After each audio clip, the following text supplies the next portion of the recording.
할렐루야. 하나님의 은혜와 평강이 우리 모두에게 임하기를 예수님의 이름으로 간절히 축원해 드립니다.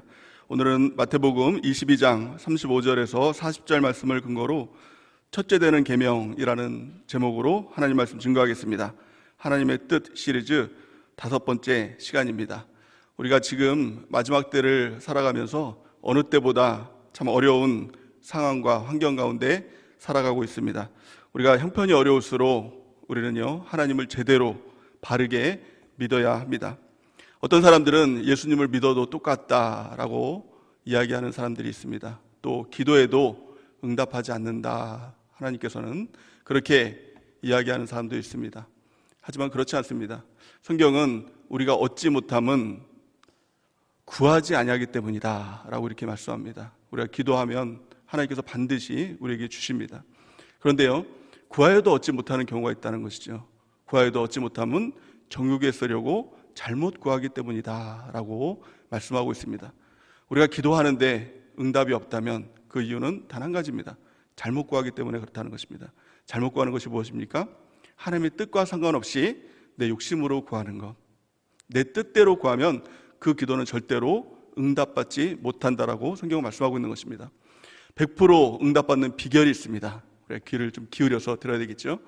이렇게 기도하면 100% 응답받는다고 성경은 말씀하고 있습니다. 성경 요한일서 5장 14절 말씀을 같이 한번 읽어보겠습니다. 시작. 그를 향하여 우리가 가진 바 담대함이 이것이니 그의 뜻대로 무엇을 구하면 들으심이라. 아멘. 하나님의 뜻입니다. 하나님의 뜻을 알고 그 뜻대로 구하면 그 기도는 100% 응답받는 기도인 것입니다. 무엇보다 중요한 것은 하나님의 뜻입니다. 내 뜻대로 기도하면 그 기도는 100% 응답을 못 받고요, 하나님의 뜻대로 하면 그 기도는 100% 응답을 받습니다. 하나님의 뜻을 구한다는 것이 어떤 의미입니까? 그것은 주인이 누구냐라는 것을 묻는 것입니다. 내가 종이라면, 하나님이 주인이라면 하나님의 뜻대로 사는 것이 옳죠. 하나님의 뜻대로 구하는 것이 맞죠.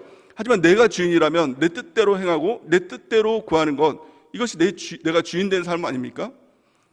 천국은 하나님이 주인 되어야 갈 수 있는 곳이 천국입니다.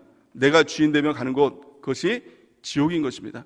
그러기에 우리가 늘 우리 스스로에게 질문해야 됩니다. 나의 주인은 누구인가?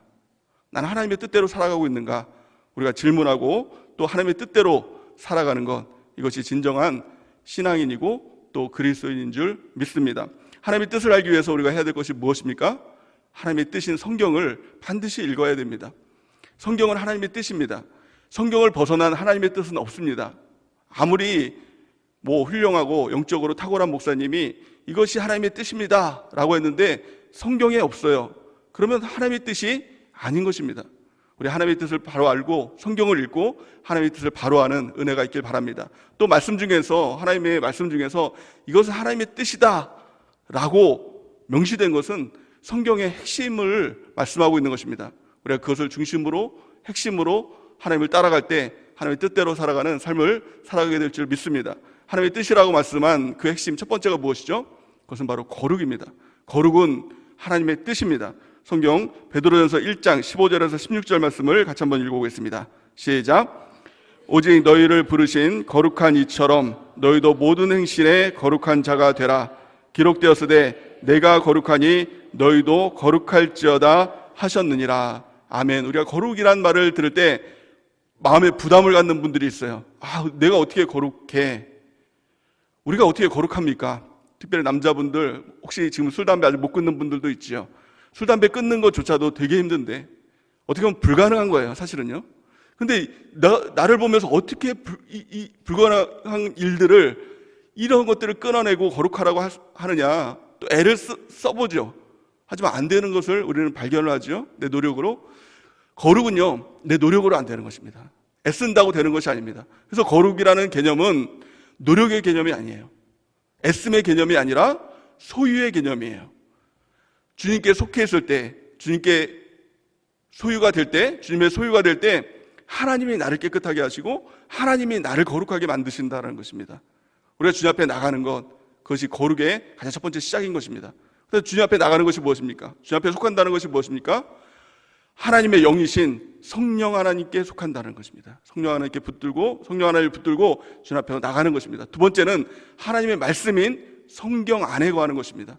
성경 말씀을 붙들고 주님 앞에 나가는 것. 또 예수 그리스도의 몸인 교회 안에 속하는 것. 교회 안에 깊이 뿌리를 내리는 것. 우리가 날마다 주님 앞에 속해 있을 때 주님께서 우리를 깨끗하게 하시고 거룩하게 하시는 놀라운 은혜가 있게 될 줄 믿습니다. 두 번째 하나님의 뜻이 무엇입니까? 하나님과 떨어진 모든 사람을 향한 하나님의 뜻이 있습니다. 그 사람들을 내버려 두고 다 죽게 하는 것이 하나님의 뜻이 아니라 하나님의 뜻은 그들이 돌아오는 것입니다. 성경 곳곳을 통해서 돌아오라, 돌아오라, 돌아오라 이렇게 말씀하고 있지 않습니까? 또 요한계시록 22장 마지막 말씀에 보니까 이렇게 말씀되어 있더라고요. 신부와 성령이 모든 사람들에게 오라 하시는도다. 우리 주님의 뜻은 우리가 돌이켜 오는 것, 이것이 주님의 뜻인 것입니다. 집 나간 탕자를 향한 아버지의 뜻은 단 한 가지죠. 돌아오는 것, 돌이키는 것이 아버지의 뜻인 것입니다.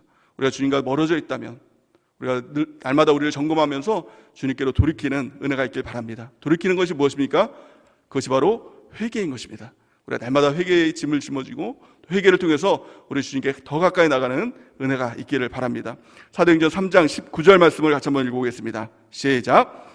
그러므로 너희가 회개하고 돌이켜 너희 죄 없이 함을 받으라.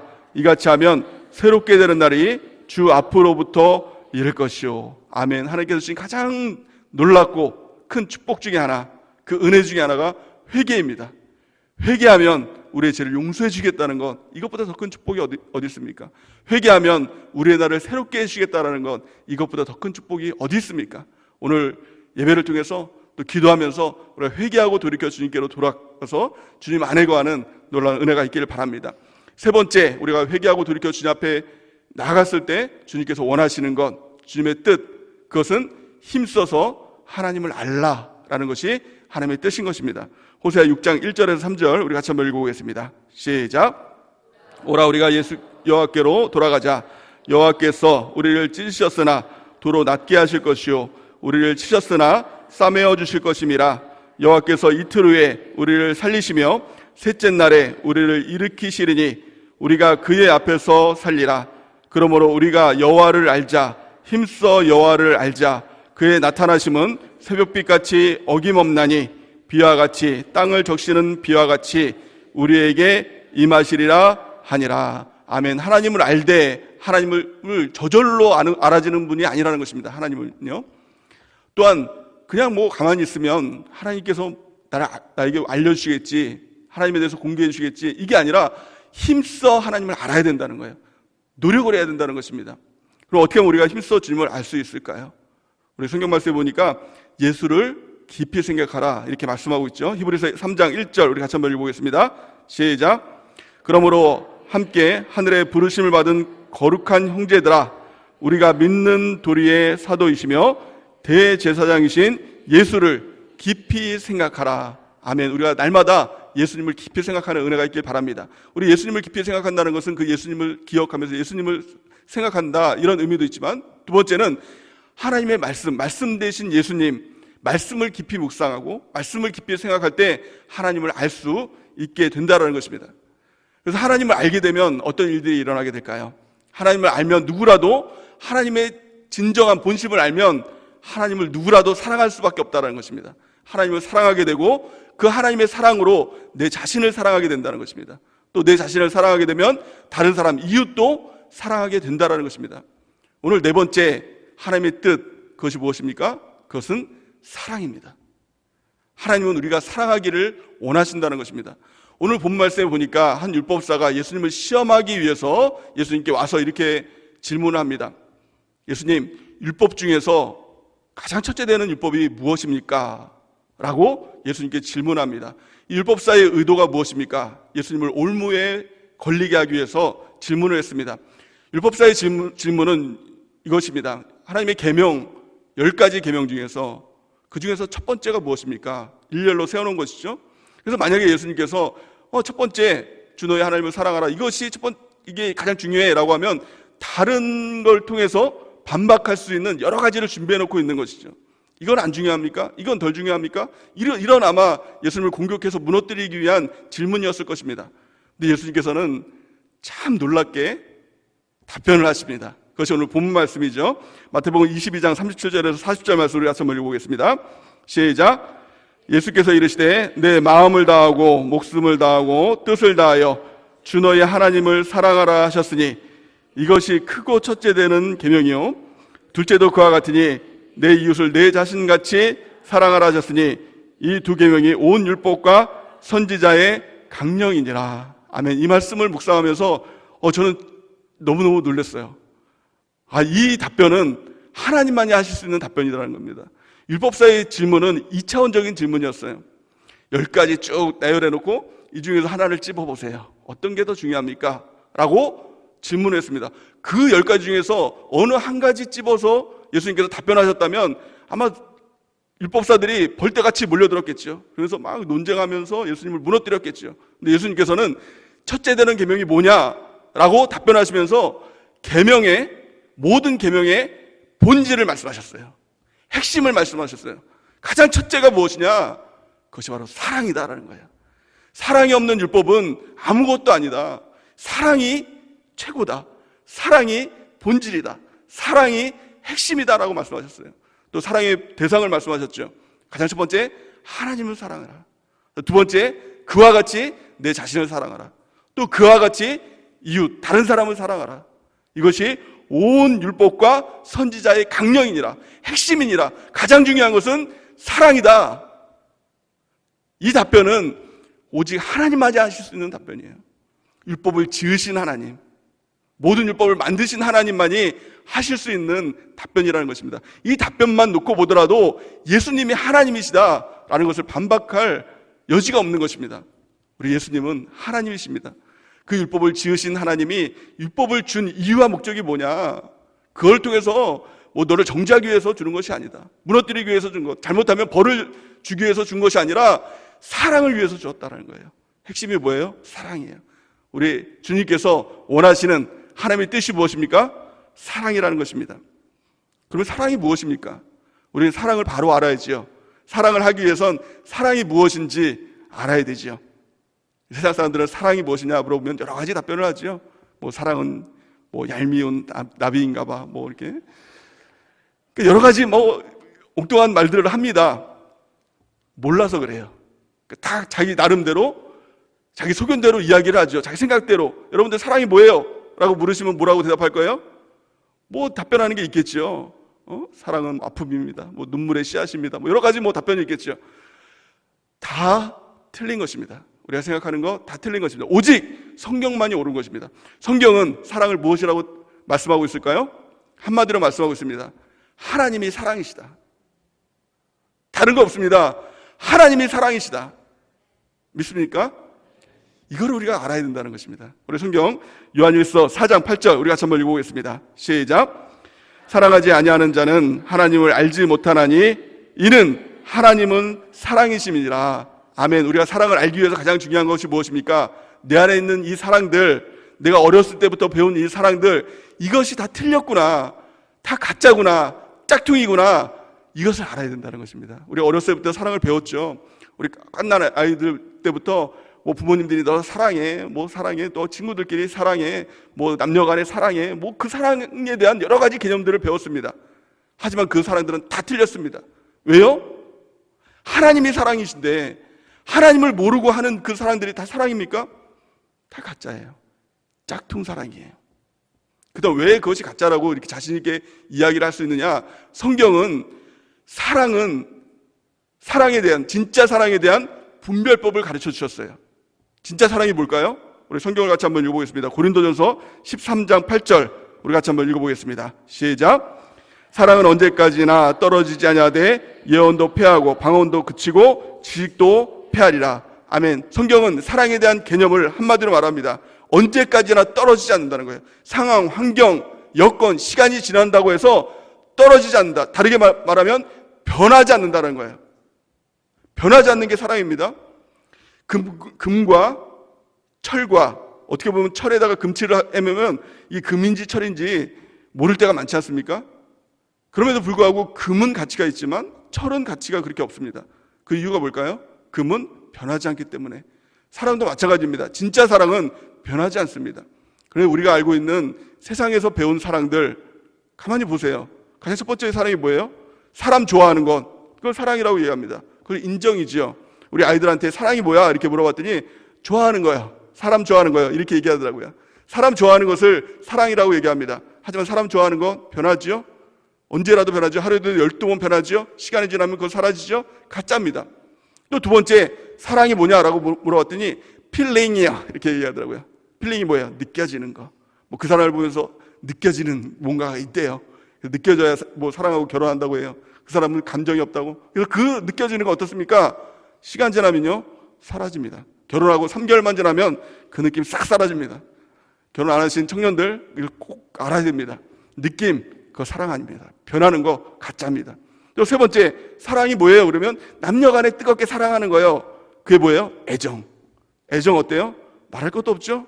여러분들 다 증인이시죠? 그 사랑 금방 변합니다. 가짜입니다. 사랑은요, 변하지 않는 거예요. 거기에 또 성욕, 물질욕, 명예욕 다 변합니다. 다 사라지는 겁니다. 가짜입니다. 진짜 사랑 오직 하나님.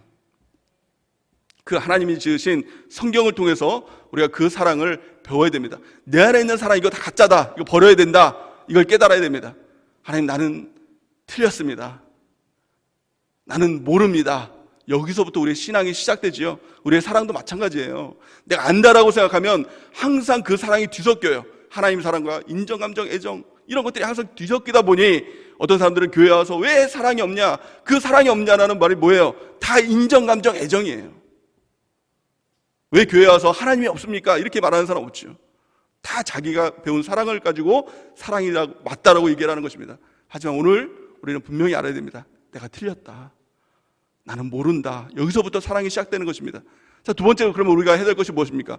내가 틀리고 내가 모르니, 사랑을 모르니 배워야 되겠죠. 무엇을 통해서요? 하나님께 배워야 되겠죠. 무엇을 통해서요? 성경을 통해서 우리가 배워야 되겠죠. 성경은 사랑에 대해서 모호하게 말씀하고 있지 않고 분명하게 말씀하고 있어요. 우리가 주일날 들었던 말씀 중에서 고린도전서 13장 4절에서 7절 말씀 있죠. 이게 사랑절 아닙니까? 우리 세 번역으로 한번 읽어보겠습니다. 시작. 사랑은 오래 참고 친절합니다. 사랑은 시기하지 않으며 뽐내지 않으며 교만하지 않습니다. 사랑은 무례하지 않으며 자기의 이익을 구하지 않으며 성을 내지 않으며 원한을 품지 않습니다. 사랑은 불의를 기뻐하지 않으며 진리와 함께 기뻐합니다. 사랑은 모든 것을 덮어주며 모든 것을 믿으며 모든 것을 바라며 모든 것을 견딥니다. 아멘. 이게 사랑에 대한 정의예요. 분명한 사랑이에요. 근데 이 사랑이 뭐라고 했죠? 또 까먹었습니까? 하나님이 사랑이시다. 그러면 이 사랑을 하나님으로도 바꿔볼 수 있겠죠. 우리 하나님으로 바꿔서 같이 한번 읽어보겠습니다. 고린도서 13장 4절에서 7절 시작. 하나님은 오래 참고 친절합니다. 하나님은 시기하지 않으며 뽐내지 않으며 교만하지 않습니다. 하나님은 무례하지 않으며 자기의 이익을 구하지 않으며 성을 내지 않으며 원한을 품지 않습니다. 하나님은 불의를 기뻐하지 않으며 진리와 함께 기뻐합니다. 하나님은 모든 것을 덮어주며 모든 것을 믿으며 모든 것을 바라며 모든 것을 견딥니다. 아멘. 너무나도 자연스럽죠. 그 하나님의 사랑이 우리 가운데 부어지게 됐다는 것입니다. 주일날 말씀처럼 상한 갈 때 꺾지 않으시고 그거 붙들어 주시고, 상한 갈 때 우리죠. 저와 여러분들이죠. 나는 아닌데요. 이럴 분들 없으시죠. 꺼져가는 심지 끄지 않으시고 살려주신 그 하나님의 사랑, 그 하나님의 사랑으로 우리가 살게 된 거 아닙니까? 그 하나님의 사랑이 우리 가운데 부어진 거 아닙니까? 그 사랑입니다. 그 사랑이에요. 그런데요, 우리 하나님께서는 그 사랑으로 내 자신을 사랑하고 다른 사람을 사랑해라 이렇게 말씀하고 있어요. 그래서 이 하나님의 사랑, 이 사랑이라는 말을 내 자신, 내 이름을 넣어서 한번 해봤더니 너무나도 어색한 거예요. 하고 싶지 않은 거예요. 나는 이 사랑 할 수 없습니다. 이건 아닌데요, 하나님. 이렇게 말하고 싶은 거예요. 나는 할 수 없는 겁니다. 하나님의 사랑, 그것을 받았지만 그 사랑으로 나를 사랑하고 다른 사람을 사랑한다는 건 이건 도저히 불가능한 거예요. 그 하나님께 기도했죠. 하나님, 이 사랑 어떻게 합니까? 그런데 하나님은요, 우리 가운데 그 사랑을 할 수 있다라고 말씀하십니다. 어떻게 그 사랑을 할 수 있을까요? 우리가 두 가지로 하나님 말씀하시죠. 가장 첫 번째는 그 하나님의 사랑을 만나야 된다는 겁니다. 지식으로 알아서는 이 사랑을 할 수가 없는 거예요. 그 하나님의 사랑을 우리가 경험해야 된다는 것입니다. 성경에 보면 사랑의 사도라고 말하는 그 사도가 있죠. 누굽니까? 요한 사도예요. 요한 사도는 그 사랑에 대해서 이렇게 고백을 합니다. 요한복음 3장 16절 말씀 우리 같이 한번 읽어보겠습니다. 시작.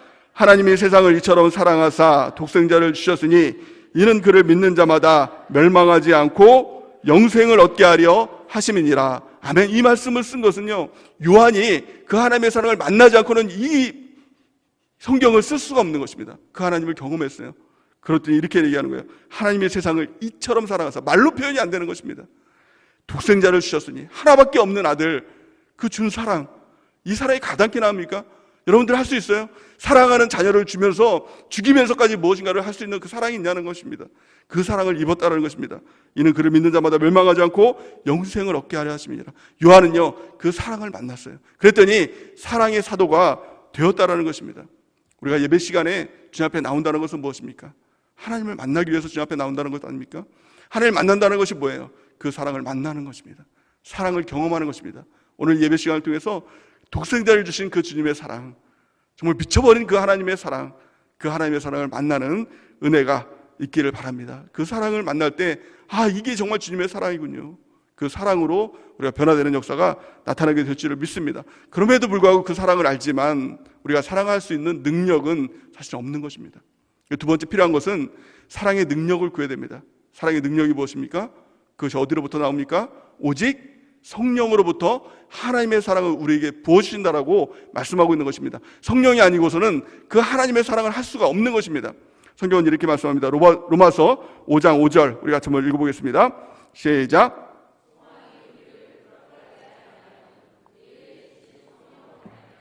하나님의 사랑이 우리 마음에 부은 바 됨이니. 아멘. 성령으로 말미암아 하나님의 사랑이 우리 마음 가운데 부음받는다라고 말씀하고 있는 것입니다. 우리가 성령을 구해야 됩니다. 성령을 구할 때 상한 것들을 꺾지 않으시는 그 하나님의 사랑, 또 꺼져가는 심지를 끄지 않으시는 그 하나님의 사랑이 우리 가운데 부음받아서 우리도 또 다른 영혼들, 상한 때 꺼져가는 심지를 향해서 그 하나님의 사랑으로 사랑하게 되는 것입니다. 사랑은 내 안에서 나오는 것이 아닙니다. 내 안에서 나오는 것은 다 썩어진 것만 나오는 것입니다. 사랑은 성령으로부터 나오는, 성령으로부터 오는 성령의 열매다라고 성경은 말씀하고 있죠. 갈라디아서 5장 22절에서 23절 말씀 우리 같이 한번 읽어보겠습니다. 시작. 오직 성령의 열매는 사랑과 희락과 화평과 오래 참음과 자비와 양성과 충성과 온유와 절제니 이 같은 것을 금지할 법이 없느니라. 아멘. 우리가 성령의 열매를 통해서, 성령의 충만함을 받고 그 열매를 통해서 우리가 그 사랑을 부음받고, 하나님의 사랑이 우리 가운데 부음받고 그 사랑으로 내 자신을 사랑하고 또 다른 영혼들을 사랑하는 귀한 은혜가 있길 바랍니다. 성경은 우리의 마지막 때를 어떻게 살아야 되는지 두 가지로 말씀하고 있습니다. 베드로전서 4장 7절에서 8절을 같이 한번 읽어보겠습니다. 시작. 만물의 마지막이 가까웠으니 그러므로 너희는 정신을 차리고 근신하여 기도하라. 무엇보다도 뜨겁게 서로 사랑할지니 사랑은 허다한 죄를 덮느니라. 아멘. 마지막 때가 가까웠음을 우리는 분명히 알고 있습니다. 그럴 때 가장 첫 번째는 어떻게 해요? 정신 차리고 근신하여 기도하라는 거예요. 여러분들 정신 차리시기 바랍니다. 정신 차리시고 기도해야 됩니다. 정신 차리고 기도해야 됩니다. 두 번째는 뭐 해야 됩니까? 무엇보다도 뜨겁게 사랑하라. 이게 마지막 때 주시는 하나님의 명령인 것입니다. 그 사랑의 대상이 무엇입니까? 가장 첫 번째는 하나님 사랑이고 내 자신을 사랑하고 다른 사람을 사랑하는 것. 오늘 이 베드로전서 4장 7절에서 8절 말씀 보니까 서로 사랑하라라는 것을 말씀하고 있죠. 이웃 간의 사랑들, 그 사랑도 중요하다는 것입니다. 이웃을 사랑하라 할 때 그 대상이 누구일까요? 가장 첫 번째는 교회 안에 있는 우리 지체들, 세론들이 대상이 되겠죠. 그런데요, 그 세론들을 사랑할 때도 그냥 사랑하면 안 됩니다. 아, 그 사람 사랑하니까 내가 좋아해줘야지, 또 아껴줘야지. 아, 그 느낌으로 어떤 사랑, 그렇죠? 그런 사랑은 다 뭐예요? 세상 사랑, 인정, 감정, 애정. 이 사랑이 아니라 성경에서 말씀하는 그 사랑으로 세론들도 사랑하는 것입니다. 요한일서 5장 2절 우리 같이 한번 읽어보겠습니다. 시작. 우리가 하나님을 사랑하고 그의 계명을 지킬 때에 이로써 우리가 하나님의 자녀를 사랑하는 줄을 아느니라. 그 대상이 하나님의 자녀죠. 그 하나님의 자녀를 사랑하는 줄을 어떻게 안다고요? 우리가 하나님을 사랑해. 하나님 사랑이 빠진 모든 사랑은 다 내 안에서 나오는 사랑이라는 거예요. 하나님을 사랑함을 통해서 그 사랑을 받고 그 사랑으로 사랑하는 것이죠. 또한요, 그의 계명을 지킬 때 이렇게 말씀하고 있어요. 우리의 사랑은요, 하나님의 계명, 말씀 안에 그 테두리가 있어야 되는 것입니다. 그 테두리가 뭐예요? 그것이 바로 순종이고 허락입니다. 내 마음대로 내가 그 사람 사랑하고 싶으니까, 또 그 사람이 좋아 보이니까 이 사랑 가지고는 안 된다는 거예요. 우리가 하나님의 사랑, 순종하는 사랑, 또 허락받고 하는 사랑, 교회 공동체 안에 또 영적 리더에게 허락받고 그 사람을 사랑할 때 온전한 사랑, 하나님의 사랑으로 온전해지게 될 줄 믿습니다. 두 번째, 이웃에 대한 개념이 누구일까요? 그것은 공동체 밖에 있는 사람, 믿지 않는 사람, 그 사람들이 바로 사랑의 대상입니다. 누가복음 10장 말씀에 보면 어떤 사람이 예수님께 이렇게 얘기하죠. 예수님께서 이 말씀을 하셨을 때, 그러면 우리 이웃이 누굽니까? 라고 이렇게 물어봤을 때 예수님께서는 우리 이웃이 누구냐면 강도 만난 사람이 이웃이다, 이렇게 얘기합니다. 강도가 누구예요? 지금 우리로 보면 마귀가 강도예요.